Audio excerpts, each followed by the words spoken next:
तुमने एड़ी चोटी का जोर लगाया, हार गए। Haryana, Mumbai, Bihar and one more state I am forgetting, सब हारे। तो थोड़ा सा दिल पे लग जाता। बड़ा बेवकूफ़ आदमी है। मुंबई कौन सा स्टेट है? और ऐसी हालत तब होती है जब एक पढ़े लिखे इंसान के दिमाग में गोबर भर जाता है, तब वो गोबर गणेश बन जाता है। वो मुझे पूछा ही नहीं, लोग ध्रुव को ही पेले जा रहे थे, ओ पहले का क्या मतलब? दिल्ली वाली जनता से पूछो। हालांकि दरूर राठी तो फिर भी ताजी हवा ले रहा है। रिसेंटली गौरव तनेजा ने दरूर राठी को लेकर एक एक्सपोज वीडियो बनाई, आधे घंटे तक ऐसे ही बकवास की, कोई फैक्ट्स काउंटर नहीं, कुछ नहीं। पिछले काफी टाइम से खुद के डाइंग करियर को रिवाइव देने के लिए ये बंदा दरूर राठी के साथ बार बार कंट्रोवर्सी कर रहा था। बहुत बार इसने दरूर राठी के खिलाफ अनाप शनाप ट्वीट किए और फिर भी भाई का करियर रिवाइव नहीं हुआ। आखिर में दरूर राठी के खिलाफ वीडियो बनानी पड़ी। अगर हम फ्लाइंग बीस्ट की अदर वीडियो चेक करते हैं, देखता हूं कि अंधभगत जो कि इनको सूंघते तक नहीं थे, आप कमेंट्स देखो, लाइक्स देखो कितने हैं। और जैसे ही उसने दरूर राठी के खिलाफ वीडियो बनाई, सारे अंधभगत आ गए। कमेंट्स चेक करो, जब वीडियो बनाई दरूर राठी के खिलाफ तुरंत भाग कर आ गए। लेकिन अगर तुम बेचारे को पहले ही सपोर्ट कर देते अदर वीडियोज में भी, तो भाई साहब फिर ये नौबत ही नहीं आती दरूर राठी के खिलाफ वीडियो बनाने की। बहुत ही कोशिश की करियर रिवाइव करने की, लेकिन आखिर में देश के धोनी वाली वीडियो में तो लोग इसी को गाली देने लगे। मतलब कोई लॉजिक है? देश का धोनी। जब भी किसी को लगता है कि अब तो हवा टाइट होने लगी है और पब्लिक बजाने लगी है, आखिर में बेचारों को धर्म का सहारा लेना पड़ता है। अभी हम काउंटर करते हैं इसकी सारी इलॉजिकल बातों का। इस ट्वीट में इस बंदे ने खुद लिखा कि अवन से एयर प्यूरिफाई होता है। मतलब सच में जब आईआईटी ग्रेजुएट ऐसी बातें करता ना, हंसी आ जाती है। और इस लॉजिक के हिसाब से तो फिर दिल्ली में हर घर के साथ अवन करवा देने चाहिए। देखते हैं क्या रिजल्ट मिलता है, क्या पता पोल्यूशन खत्म हो जाए। और यूथ को क्या मैसेज देना चाहते हैं ये असल में? देखिए, सबसे पहले तो गौरव जी समझ लीजिए, थोड़ा एजुकेशन लेवल और बढ़ाओ। एयर प्यूरिफिकेशन का मतलब क्या होता है? जब सारे पोल्यूटेंट्स जैसे डस्ट, केमिकल, गैसेज, पार्टिकल, इन सब चीजों को साफ करना ताकि सांस लेना हेल्दी हो, और अवन इसमें फेल हो जाता है क्योंकि अकॉर्डिंग टू साइंस उसका धुआं खुद ही एक बड़ा पोल्यूटेंट है। हवन जलने से लकड़ी और अर्ब जलते हैं जो कि कार्बन, राख और छोटे छोटे अदर पार्टिकल्स रिलीज करते हैं। ये PM 2.5 लंग्स में घुस जाते हैं, इरिटेशन करते हैं, कफ बढ़ाते हैं। और हवन जैसे स्मोक से लॉन्ग टर्म में कैंसर का रिस्क भी बढ़ सकता है, जैसे पॉलीसाइकिल एरोमेटिक हाइड्रोकार्बन से। गैसेज और chemicals, carbon monoxide, volatile organic compounds निकलते हैं जो एयर क्वालिटी को खराब करते हैं और ऑक्सीडेटिव स्ट्रेस बढ़ाते हैं बॉडी में, मतलब सेल्स डैमेज होते हैं। स्टडीज शोज की अवन स्मोक से ये सब कुछ होता है और हेल्थ पे नेगेटिव इंपैक्ट पड़ता है। जैसे कि एक रिसर्च में पाया गया कि ये एयर पोल्यूशन कंट्रीब्यूट करता है, ना कि प्योरीफाई। हाँ, वो अलग बात है कि हिंदू धर्म में अवन की एक बहुत बड़ी जगह है। हाँ, इसके बहुत सारे फायदे भी हैं, लेकिन गौरव तनेजा ने जो बात बोली वो गलत थी। तो अब ठीक है भाई, मतलब तुम जिसको सपोर्ट करते हो वो नहीं आ रही, ठीक है। 2024 का इलेक्शन तुमने एड़ी चोटी का जोर लगाया, हार गए। Haryana, Mumbai, Bihar and one more state I am forgetting, सब हारे। तो थोड़ा सा दिल पे लग जाता है। येस्टरडे भाई दरूर राठी का तो पता नहीं, लेकिन तेरा जरूर पता है तुझे कितना दुख हो रहा है, क्योंकि एक बंदा जो कि सिस्टम के खिलाफ लड़ रहा है, करप्शन को एक्सपोज कर रहा है, करंट अफेयर्स से लेकर मिस्ट्री वीडियोज, हेल्थ इश्यूज पर बहुत सारी एजुकेशनल वीडियो बनाई है जो कि तू पूरी जिंदगी में ऐसी वीडियोज नहीं बना सकता, और लोग उससे कनेक्ट कर रहे हैं बिना किसी के पार्टी का पोस्टर लगाए। तू सोच रहा है हमारे अच्छे दिन आने वाले नैरेटिव को कौन चैलेंज करेगा, लेकिन सच तो वही है जो फैक्ट्स बोलते हैं। और भूल गया क्या 5 साल पहले कैसे छाती पीट रहा था एयर एशिया को लेकर? उस टाइम दरूर राठी ने ही तेरी हेल्प की थी। हाँ, वो अलग बात है, उस टाइम तक तूने कोई पार्टी ज्वाइन नहीं की थी, वरना सबसे पहले तो वही पार्टी तेरी उन चीजों का सोल्यूशन निकाल देती। वैसे इन सारे गोदी यूट्यूबर्स का आविष्कार लॉकडाउन के बाद हुआ क्या भाई? पहले तो कोई दिखाई नहीं देता था छपरी के अलावा। बड़ा सेंसलेस आदमी ये कह रहा कि दरूर राठी को दुख हुआ कि उसकी पार्टी हरियाणा, बिहार, और ये क्या बोल रहा है, हरियाणा, मुंबई, बिहार बोल रहा है मुंबई।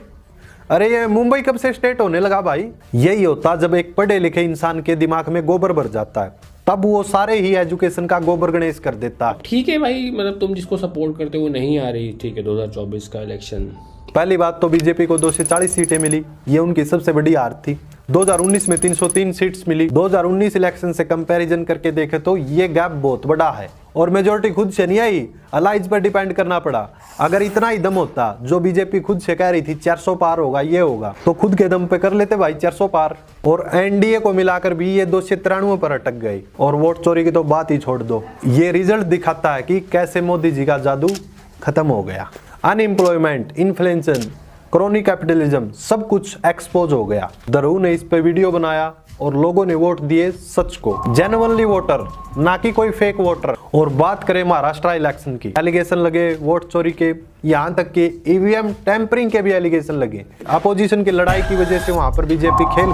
बिहार इलेक्शन की बात करते ही ये भाई साहब दरू राठी के ट्वीट को लेकर कहता है कि दरू राठी को बड़ा दुख हो रहा है कि बिहार में हार गई। दरू का पॉइंट वैलिड था। 14 नवंबर को उसने ट्वीट किया कि अपोजिशन को ये इलेक्शन बॉयकॉट कर देना चाहिए और ये कोई दुख नहीं बल्कि सिस्टम के अगेंस्ट फ्रस्ट्रेशन थी। जैसे महात्मा गांधी ने बॉयकॉट किया था ब्रिटिशर्स के अगेंस्ट, और तू इसको कांग्रेस की हार का रोना धोना बोल रहा है। अब मेन पॉइंट, तू इनडायरेक्टली बोल रहा है कि दरू राठी फंडेड है, कांग्रेस का चमचा है। उसको क्या जरूरत है फंडिंग की? महीने के करोड़ों तो खुद के कंटेंट से कमा रहा है। अगर तेरे और अंधभक्तों के अंदर थोड़ा सा भी दिमाग हो तो उसकी ये क्लिप देख। अगर मुझे सही में पार्टी से पैसे लेने होते तो मैं बीजेपी के पास जाता सबसे पहले। सबसे ज्यादा पैसे उन्हीं के पास है। ना किसी पॉलिटिकल पार्टी ने मुझे आज तक पैसे दिए और ना मैंने किसी पॉलिटिकल पार्टी से आज तक पैसे लिए। भाई सही बात है, अगर इतना ही पैसों का लालच होता तो फिर बीजेपी से पैसा लेता, क्योंकि सबसे ज्यादा पैसा तो बीजेपी के पास ही है। आईटी सेल जो कि कितनी बार एक्सपोज हो चुकी है, कई हजार करोड़ रुपए खर्च किए जा रहे हैं आईटी सेल पर, कभी किसी को बदनाम करने के लिए, कभी किसी की नेगेटिव पीआर दिखाने के लिए। एक चीज हमने जानी, क्योंकि हम एक्टिव रहते हैं इन प्लेटफॉर्म पर, तो हमें पता है आप जितने भी कमेंट्स देखते हो किसी की वीडियोज में या इंस्टाग्राम की पोस्ट पर, यूट्यूब वीडियोज में, तो वहां पर आपको नजर आता होगा कि कोई बीजेपी के नारे लगा रहा है, कोई बीजेपी पार्टी की खूबियां गिनवा रहा है। ये एक्चुअल में जितने भी कमेंट्स हैं ये 90% कमेंट्स बीजेपी आईटी सेल के होते हैं। अंधभगत पहले से बिल्कुल कम हो गए हैं। 2016, 17, 18 में अंधभक्ति कर रहे थे, आज के टाइम पर उनको पता चल गया कि रियलिटी क्या है। यानी कि सच बात तो ये है दोस्तों, ग्राउंड लेवल पर जनता अवेयर हो रही है। माना कि जनरल वाले देते हैं बीजेपी को वोट, लेकिन पहले के मुकाबले अब वो बीजेपी का क्रेज नहीं रहा। गांव-गांव में बीजेपी का विरोध हुआ। हाँ, वो अलग बात है कि गड़बड़ करके कुछ भी हासिल कर लो, जैसे राहुल गांधी ने विद प्रूफ सब कुछ एक्सपोज किया वोट चोरी को। मैं जनरल वाली कई माताओं बहनों से मिला, उन्होंने कहा कि बिल्कुल परेशान है हम तो, लेकिन एक्चुअल में बात ये है दोस्तों, क्रेज खत्म होता जा रहा है। ऑनलाइन आपको क्रेज दिख रहा है आईटी सेल का, ग्राउंड लेवल पर पहले जितना क्रेज नहीं रहा।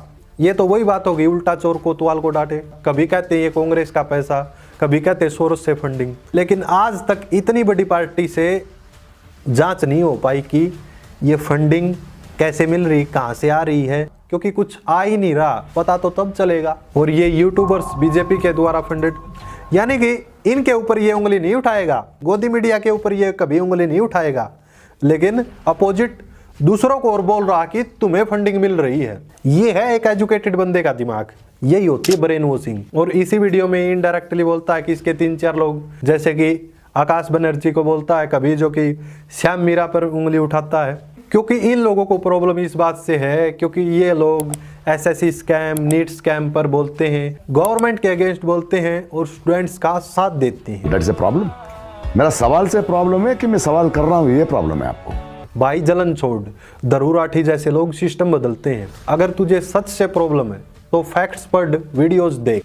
तो हुआ क्या, ये सदगुरु जी ने ट्वीट किया कि we should have reclaimed the name Bharat in the British left. अब पर सेकंड को सुना तो क्या लिखा उन्होंने कि भैया जब पहले भारत था, अभी फिर अंग्रेज आए तो हमें इंडिया बोलने लगे। कॉन्स्टिट्यूशन में दोनों नाम है, इंडिया दैट इज भारत, तो हमें अब भारत रिक्लेम कर लेना चाहिए। हमारा पुराना नाम भी था, किसी ने चेंज किया, तो भैया और तुम्हें कोई किडनैप करके ले जाए वो तुम्हें अब टोनी टोनी बुलाने लगे। तो भाई जब जेल से छूट के आओगे, उसकी जो टोनी तुम्हें बुला रहे थे जो लोग, उनकी गिरफ्त से छूट के आओगे, तो भैया क्या तुम टोनी को बाप बना लोगे या फिर तुम्हारा नाम था उसी से? तो उन्होंने इसको एंटी इंडिया की तरफ ले गए। एंड फॉर समहाउ मुझे लगा ये जैसे जो पूरा एक जो गुटका है, ये हमेशा ऐसे लोगों पे जो धार्मिक है, जो धर्म को बढ़ावा देते हैं, जहाँ पे जिनकी फॉलोइंग बढ़ रही है, जो जेंजी से भी कनेक्ट करते हैं, इनसे प्रॉब्लम है। तो इसमें मुझे बताओ इसमें कहाँ से एंटी इंडिया होगा, कोई सेंस है? फिर ये बंदा घुमा फिराकर सदगुरु वाले ट्वीट पर आ गया, जहां इंडिया वर्सेस भारत की बात की गई थी, और ये बंदा कह रहा कि दरू राठी तो इसको पॉलिटिकल बना रहा है, जबकि सदगुरु तो इसको स्पिरिचुअल बोल रहा था। सच बताऊं तो ये पूरा ही ड्रामा पॉलिटिकल है। From one day. ये कंट्रोवर्सी तब उठी थी जब अपोजिशन ने जुलाई 2023 में अपने कोalition का नाम इंडिया रखा और बीजेपी वालों को ये नाम इतना ज्यादा चुभा कि वो काउंटर अटैक में भारत नाम यूज करने लगे। जैसे G20 समिट 2023 में इनवाइट कार्ड्स पे प्रेसिडेंट ऑफ भारत लिखा, मेन्यू कार्ड्स पर भी भारत लिख दी। ये कोई कल्चरल रिवाइवल नहीं था, बल्कि इलेक्शन से पहले अपोजिशन को ट्रोल करने की टैक्टिक्स थी। इंडिया को हम भारत बोल के ही दबा देंगे। और फिर अप्रैल 2024 में NCERT की बुक्स में इंडिया की जगह भारत को रिप्लेस कर दिया। फिर सदगुरु ने ट्वीट किया, we should have reclaimed Bharat when the British left. India has no meaning, bring Bharat into Delhi palace. दरू ने सही कहा, both name are in constitution but you are playing divide and rule for politics. Constitution में तो दोनों नाम है और क्यों कंफ्यूजन फैला रहे हो। Article 1 of Indian constitution clearly कहता है, India that is Bharat shall be A union of states. दोनों नाम ऑफिशियल है, इंटरचेंजेबल। पीएम मोदी खुद G20 में बोले थे, we have no aversion to either India और भारत। तो सदगुरु का इंडिया हैज नो मीनिंग क्या बोलना है। ये तो सीधा कॉन्स्टिट्यूशन को चैलेंज कर रहे हैं और यंगर जनरेशन का ब्रेन वॉश करने की कोशिश कर रहे हैं। भारत पहले था लेकिन इंडिया ब्रिटिशर्स का। हाँ भाई, लेकिन कॉन्स्टिट्यूशन ने दोनों को इक्वल रखा। ये जो क्रिकेट है अंग्रेजों का दिया हुआ खेल है, मत खेलो क्रिकेट। और कॉन्स्टिट्यूशन में ये इक्वल इसलिए है ताकि हम यूनाइटेड रहें, ना कि डिवाइड रहें नॉर्थ ईस्ट या किसी रिलीजियस को लेकर। धरू ने इसी चीज को पॉइंट आउट किया था और तू इसको पॉलिटिकल बोल रहा है। असली पॉलिटिक्स तो ये है कि एक तरफ अपोजिशन इंडिया नाम से इलेक्शन लड़ रहा था, दूसरी तरफ भारत नेम को वेपन बना दिया गया डिस्ट्रैक्शन के लिए। अनएम्प्लॉयमेंट, एग्जाम लीक्स, महंगाई, टैक्स, इंफ्रा सब कुछ भूल जाओ, केवल भारत के नाम पर लड़ते रहो। हमेशा देश की पुरानी चीजों को छेड़ते हो, लेकिन ये कर कौन रहा है, और वो भी स्पेशली इलेक्शन के टाइम पर। बीजेपी के लोग ही हर रोज हिस्ट्री को ट्विस्ट करते हैं ना। एक तो ताजमहल को तेजो महल बना दिया, मतलब कुछ देश में बचने भी दोगे या सारी चीजों की खुदाई शुरू कर दोगे, या फिर एजुकेशन और हेल्थ पर भी चर्चा होगी। और जो ये बार बार पुरानी चीजों को उठाते हो पॉलिटिक्स के लिए, ये कोई कल्चरल प्राइड नहीं बल्कि वोट बैंक लेने की टैक्टिक्स है। एक तरफ स्पिरिचुअल गुरु गवर्नमेंट के एजेंडे को बूस्ट कर देता है और दूसरी तरफ अपोजिशन को लोग एंटी नेशनलिस्ट बोलते हैं ताकि वो आवाज ना उठाएं। सदगुरु जैसे लोगों को रिस्पेक्ट है स्पिरिचुअल गुरु के लिए, लेकिन वो तो पॉलिटिक्स में घुसे जा रहे हैं। तू अगर सच में न्यूट्रल होता तो फिलहाल के टाइम में जो गवर्नमेंट है बीजेपी गवर्नमेंट को क्रिटिसाइज करता। क्यों हर बार अपोजिशन को ब्लेम करते हो जब असली प्लेयर ऊपर बैठे हैं। चल छोड़, चलते हैं तेरे अगले क्लेम। हमसे ये देखा नहीं जाता कि हमारे गुरुओं के ऊपर कोई उंगली उठाए। तुम हमको 10 गाली दे दो, हम कुछ नहीं कहते, क्योंकि कितने सारे ट्रोल आते हैं भाई, कोई कुछ नहीं कहते क्योंकि निकल जाते। असली गुरु तो ओपन डिस्कस करते हैं, वेलकम करते हैं, डाउट्स क्लियर करते हैं, ना कि कोर्ट जाकर FIR डालते हैं। और तुम लोग ब्लाइंड फेथ में उसको डिफेंड कर रहे हो। इसको भक्ति नहीं अंधभक्ति बोलते हैं, क्योंकि अंधभक्ति में तुमको कोई फैक्ट्स तो नजर आते हैं नहीं, लेकिन अगर कोई इनसे क्वेश्चन भी करता है तो पुलिस में कंप्लेन कर देते हैं और कोर्ट तक बात पहुंचा देते हैं। ये है एक स्पिरिचुअल गुरु का कमाल। ईसा फाउंडेशन ने वेलिंगरी हिल्स पर आश्रम बनाया, क्या वो इलीगल नहीं था? पत्ता लैंड के नाम पर फॉरेस्ट लैंड के नाम पर बिल्डिंग्स, रोड्स और स्ट्रक्चर खड़े किए। कितनी FIRs हुई, केसेज हुए। देखो भक्ति सही है, लेकिन अंधभक्ति देश के लिए और सभी लोगों के लिए हानिकारक है। देखो यार, ये बंदा धरू के करियर ग्राफ को नीचे ले जा रहा कि फॉलोवर्स कम हो रहे हैं। तो हमने इसकी पिछली वीडियोस देखी जहां पर कमेंट्स भी सारे 200-250 है, लेकिन जैसे ही इस बंदे ने धरू राठी के ऊपर वीडियो बनाई, कमेंट सेक्शन भर गया, अच्छे खासे लाइक्स मिले। ये उम्मीद मत करना कि इस वीडियो पर कई मिलियंस व्यूज आ जाएंगे, ये तेरा सपना ही रह जाएगा। लेकिन जितनी फास्ट धरू राठी के नाम पर इस वीडियो पर व्यूज आए हैं, शायद ही तेरी किसी भी वीडियो पर इतनी फास्ट व्यूज नहीं आ सकते। पहली बात तो ये जो सिटीजनशिप वाली बात है वो तो अक्षय कुमार पर भी लागू होती है, लेकिन तूने उससे क्वेश्चन नहीं किया।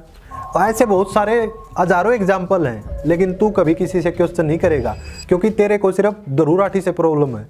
अब जो विवेक ओबराय दुबई जाकर शिफ्ट हो गया है और कल तक खुद को देशभक्त कहता था, और विराट कोहली जो कि लंदन शिफ्ट हो गया, उसके लिए क्या कहना है? अब तेरी जुबान नहीं खुलेगी। सच बात तो ये है कि जिस कंट्री में इंसानों की जान की कोई वैल्यू ना हो, कभी इंफ्रा गिर रहा, कभी एग्जाम लीक हो रहे हैं, कभी स्टूडेंट्स पर लाठियां चल रही हैं, फार्मर्स की जान जा रही है, टैक्स ने कमर तोड़ दी है, ऐसी कंट्री में कोई रहकर खुश नहीं है। तो हर साल लाखों लोग इंडिया को छोड़कर दूसरे देशों में जा रहे हैं।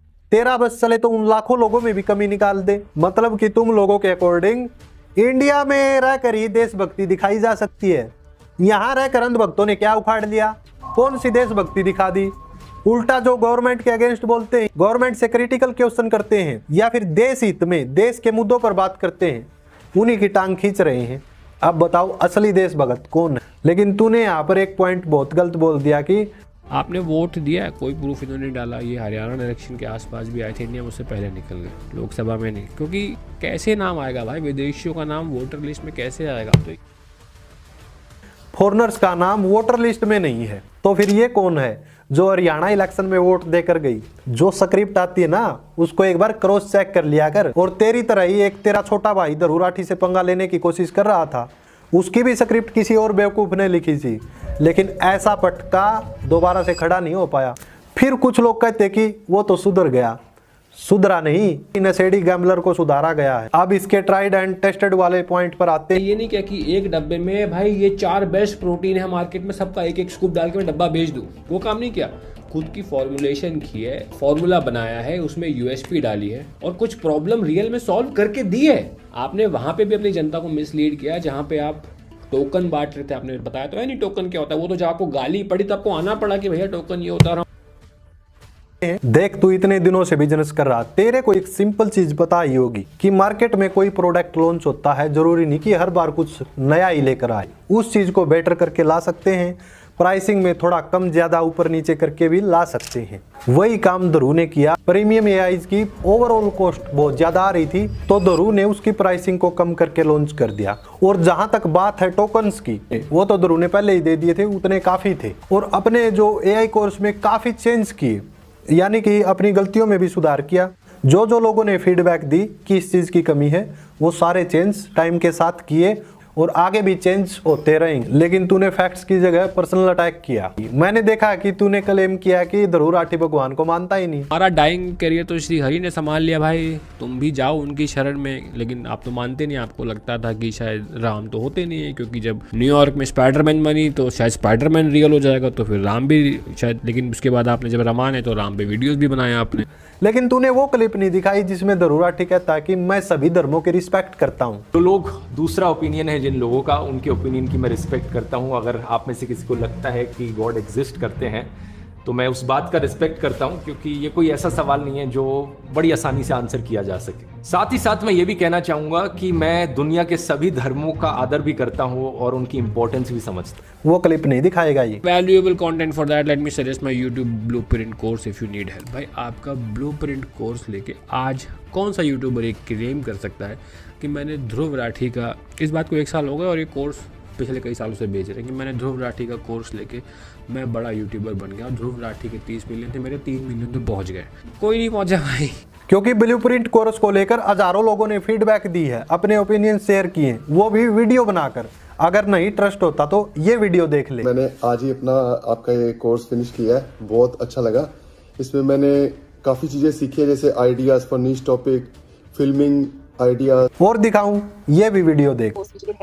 And when I came to know about this YouTube Blueprint course on Dhruv Rathi Academy through Dhruv Rathi's YouTube channel, I immediately thought of enrolling for it, and it is really going to help me a lot. It has given me a lot of information which ऐसी हजारों videos हैं, लेकिन तू कह रहा कि इस course से किसी का फायदा ही नहीं हो रहा। पूरे आधे घंटे की वीडियो में तूने सिर्फ बकवास की है, कोई फैक्ट्स काउंटर नहीं किया, सिर्फ धर्म के नाम पर विक्टिम कार्ड प्ले करने के अलावा। जब कोई फैक्ट्स काउंटर ना हो, तुम लोगों के पास यही चीज बचती है। हमारे बाप हैं वो भाई, तो हम क्यों ना अपने बाप की, हम तो अपने बाप की गोद में बैठते हैं और उनकी शरण में, उनके चरण शरण में है और उनकी छत्र छाया है हम पे, इसीलिए हमारा तुमको जुखाड़ नहीं पा रहे। मुझे भी तू तेरे आका की तरह नॉन बायोलॉजिकल लगता है, कुछ नहीं कह सकते भाई। वेल, आप लोगों को कैसी लगी ये वीडियो कमेंट सेक्शन में जरूर बताएं और अपनी फीडबैक जरूर दें। Thank you so much friends.